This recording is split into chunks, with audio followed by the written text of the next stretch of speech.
Dwayne the Rock Johnson Hollywood का top star. अब मतलब देखो, Dwayne the Rock Johnson WWE में कभी भी नहीं आने वाले। और फिर उसके बाद फिर बहुत सारे लोग बोलते हैं कि भाई द रॉक क्यों नहीं आ रहा, रॉक क्यों नहीं आ रहा। तो क्यों आए द रॉक? मतलब देखो, एक करियर इतना बढ़िया सेट है हॉलीवुड में, तो डब्ल्यूडब्ल्यूई में वापस क्यों आएगा? और जो लोग द रॉक से नाराज़ हैं, तो फिर एक बार बतिस्टा का स्टेटमेंट देखना।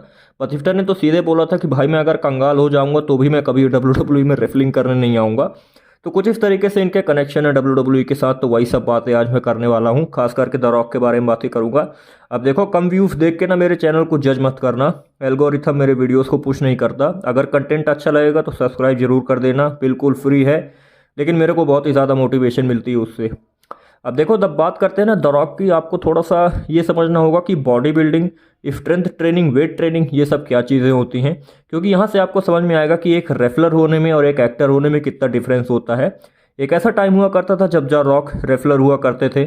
वहाँ पे आप उनकी बॉडी को कंपेयर करके देखना आज की डेट में और पुराने के टाइम से, आपको समझ में आएगा ना कि चीज़ें बहुत ही ज़्यादा डिफरेंट हुआ करती थी। और ख़ास करके द रॉक की जो फिजिक होती है ना, द रॉक की नहीं, देखो कोई भी रेफलर की एक फिजिक देखोगे तो एक रेसलर की फिजिक ऐसी होती है कि जिससे वो रेसल कर सके। अब देखो, फॉर एग्जांपल ब्रॉक लेसनर को आप ले लो और अंडरटेकर को ले लो, फिजिक में कितना डिफरेंस है। ब्रॉक लेसनर के आपको एब्स देखने को मिल जाएंगे। दी अंडरटेकर की तोंद दिखती थी उनके आखिरी के सालों में, नहीं बहुत सारे सालों में दी अंडरटेकर की तोंद ही दिखी है, उनके सिक्स पैक एब्स थे ही नहीं, मेरे को ऐसा लगता है। 2006 और 2007 के अलावा अंडरटेकर के सिक्स पैक एब वगैरह नहीं दिखे। बॉबी लैशली को देखो, 46 साल की एज में इतनी बेहतरीन बॉडी है उनकी। लेकिन मेन देखो क्या है, डब्ल्यूडब्ल्यूई में ना रेसलिंग मैटर करती है, बॉडी मैटर नहीं करती है। शॉन माइकल्स को देख लो आप, ग्रेट खली को देख लो आप, बहुत सारे ऐसे रेसलर्स थे जो बॉडी के दम पे आगे चले गए, बहुत सारे ऐसे रेसलर्स थे जो अपनी रेसलिंग के दम पे आगे गए। अब देखो, यहाँ पे जब मैं द रॉक की बात करता हूँ ना, तो वो हॉलीवुड में स्विच ऑन कर चुके हैं। और आई थिंक 6-7 सालों से रॉक ने रेसल नहीं किया। अब वो 2016 वाला मैच को मेरे को मत याद दिला देना कि भाई जॉन सीना और फिर उसके बाद ब्रे वाइट को हराया था ना, सॉरी ब्रे वाइट को मैं बोल रहा हूँ, एरिक रोवन को हराया था ना 1 मिनट में।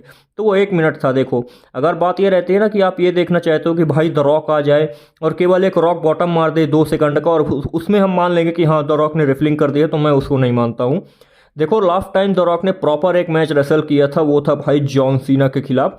8 से 10 साल हो गए उस चीज़ को आज की डेट में। और उस टाइम पे रॉक को इंजरी हुई थी भाई, वहाँ पे उन्होंने अपने हैमस्ट्रिंग और क्वाड्स को टीयर कर लिया था। रॉक ने बहुत सारे इंटरव्यू में ऐसा बोला भी है। तो देखो, जब कोई भी एक रेफलर ना सीधे सीधे स्टेटमेंट दे रहा है कि भाई मेरे को इंजरी हो रही है, तो वो रेफल क्यों करने आएगा भाई? कभी भी रेफल नहीं करने आएगा। अब देखो, बिग रेड मशीन केन को देखो, 2018 से 19 तक उन्होंने प्रॉपर रेसलिंग की। रॉयल रंबल में वो वापस आए थे भाई। यहाँ पे केन ने बोला कि इस एज में मैं रेसलिंग कभी भी नहीं करने वाला हूँ। उन्होंने प्रॉपर रिटायरमेंट ही ले लिया। और फिर लोगों को कोई फर्क भी नहीं पड़ता भाई कि केन रेसलिंग करे या नहीं करे। लेकिन द रॉक से इतना फर्क पड़ता है। फर्क इसलिए पड़ता है क्योंकि भाई वो रोमन रेंस का कजिन है, इसीलिए बस फर्क पड़ता है। और कोई फर्क नहीं पड़ता है। देखो, रॉक के अलावा भी तो बहुत सारे रेसलर हैं जो रेसलिंग करने वापस नहीं आना चाहते हैं। स्टिंग को देख लो भाई, वो दूसरी रेसलिंग कंपनी में इतना बेहतरीन तरीके से रेसल कर रहे हैं। तो आप ये डिमांड करो कि भाई स्टिंग को वापस लेके आओ। Sting versus Roman Reigns, sting versus Brock Lesnar, इतने बेहतरीन मैचेस आपको देखने को मिल सकते हैं। लेकिन यहाँ पे लोग तो रॉक को देखना चाहते हैं। अब देखो, मैंने पहले बोला ना कि आपको थोड़ा सा बॉडी बिल्डिंग के टाइप को समझना पड़ेगा। यहाँ पे करेंटली रॉक ना बहुत सारे एनाबॉलिक्स, स्टेरॉइड और पीईडी, परफॉर्मेंस एनहेंसमेंट ड्रग और ट्रेनबोलोन जैसे स्टफ्स को यूज़ कर रहे हैं, जिससे वो बॉडी फैट परसेंटेज उनका बहुत ही ज़्यादा कम है, लेकिन उनका मसल फाइबर्स और मसल मास बहुत ज़्यादा है। वैसा क्यों होता है? जब कोई भी एक एक्टर बॉडी बिल्डिंग करता है अपने मूवी में रोल्स पाने के लिए, और अपने रोल्स के अकॉर्डिंग, अपने कैरेक्टर के अकॉर्डिंग वो अपने आप को स्विच करता है। अब ऐसे में होता क्या है कि स्टेमिना बहुत ही ज़्यादा कम हो जाता है और स्ट्रेंथ बहुत ही ज़्यादा हाई हो जाती है। क्योंकि देखो, एक मूवी शॉट के लिए तो बहुत बार रिटेक लिया जा सकता है, और एक मूवी 5 से 6 साल में, एक साल में, 2 या 3 साल में ऐसे बनती है मूवी। तो वहाँ पे मूवी के लिए तो देखो पीछे क्या हो रहा है पर्दे के पीछे वो कोई नहीं जानता है। लेकिन अगर कोई एक सुपरस्टार रेसलिंग करने आएगा ना, तो लोगों के सामने दिखता है कि भाई कोई बॉच हो रहा है, उसको अगर उसकी सांसें फूल रही हैं तो सब लोगों को दिख जाता है। अंडरटेकर के आखिरी के टाइम पे ना लोगों को दिख जाता था कि हाँ भाई इसकी सांस फूल रही है, अब ये रेसल नहीं कर सकता है। बहुत बार गोल्डबर्ग वर्सेस अंडरटेकर का मैच आपने सुपर शोडाउन में देखा होगा। तो वो सभी चीज़ें आपको समझनी चाहिए। और यहाँ पे जो लोग बोलते हैं ना कि रॉक वर्सेस रोमन रेंस एक ड्रीम मैच होगा, मेरे को ऐसा लगता है कि वो ड्रीम मैच के चक्कर में ना द रॉक ऊपर ना पहुँच जाए। इसीलिए द रॉक नहीं आना चाहते हैं भाई कि वो रेसलिंग में कभी भी नहीं आएंगे। अब ऐसा स्टेटमेंट कोई भी नहीं बोलता है, ऐसा स्टेटमेंट कोई नहीं बोलेगा कि मैं रेसलिंग में वापस नहीं आना चाहता, क्योंकि अगर ऐसा बोल देंगे ना तो उनको हेट कितनी ज़्यादा मिलेगी ये इमेजिन करो। लोग बोलेंगे कि भाई WWE से ही तुम इतना ऊपर उठ के गए और यहाँ पे पीछे मुड़ के देखते नहीं हो। इसलिए हमेशा एक सुपरस्टार ऐसा बोलता है कि मैं रेसलिंग करना चाहता हूँ लेकिन मेरे पास टाइम नहीं है। बतिस्टा ने तो यहाँ तक भी कह दिया था कि भाई मैं तो कंगाल हो जाऊंगा तो भी मैं रेसलिंग नहीं करूंगा।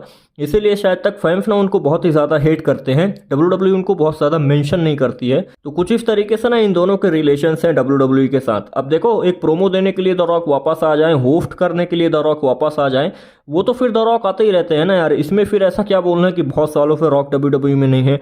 2019 में द रॉक आए थे, 2015 में रॉक आए थे। हाँ, रेसलिंग उन्होंने 10 साल से ज़्यादा का टाइम हो गया, प्रॉपर रेसलिंग मैच नहीं दिया है, और मेरे को ऐसा लगता नहीं है कि वो रेसलिंग मैच आगे देंगे, और मैं देखना भी नहीं चाहता। मैं नहीं देखना चाहता भाई कि एक 45 से 50 साल के बीच का जो आदमी है स्टेरॉइड और परफॉर्मेंस इन्फेनेटमेंट ड्रग वगैरह लेके इतना आ रहा है और वहाँ पे एक या दो रॉक बॉटम मारने के बाद उनकी सांस फूल जाए, तो मैं ये सब नहीं देखना चाहता और लोग भी नहीं देखना चाहते होंगे। एक लेजेंड था वो, एक ऐसे टाइम पे उन्होंने रेसलिंग की जब उनकी जवान ही हुआ करती थी। आज की डेट में मेरे को ऐसा लगता नहीं कि बुढ़ापे में वो ऐसा करना चाहेंगे। देखो, मैं तो बोलता हूँ कि उनकी एज हो गई है, तुम लोग को भले शायद तक नहीं लगता होगा, लेकिन जब बात रेसलिंग करने की आती है, खास करके एक बंदा जो स्टेरॉइड यूज़ कर रहा है वो कभी भी उतनी बेहतरीन तरीके से रेसलिंग नहीं कर सकता। तो आई होप आपको चीज़ें समझ में आई होंगी, और इसीलिए मैं बोलता हूँ कि रॉक कभी भी रेसलिंग में वापस नहीं आएंगे। वीडियो अच्छा लगा होगा तो देखने के लिए बहुत बहुत धन्यवाद and have a nice day.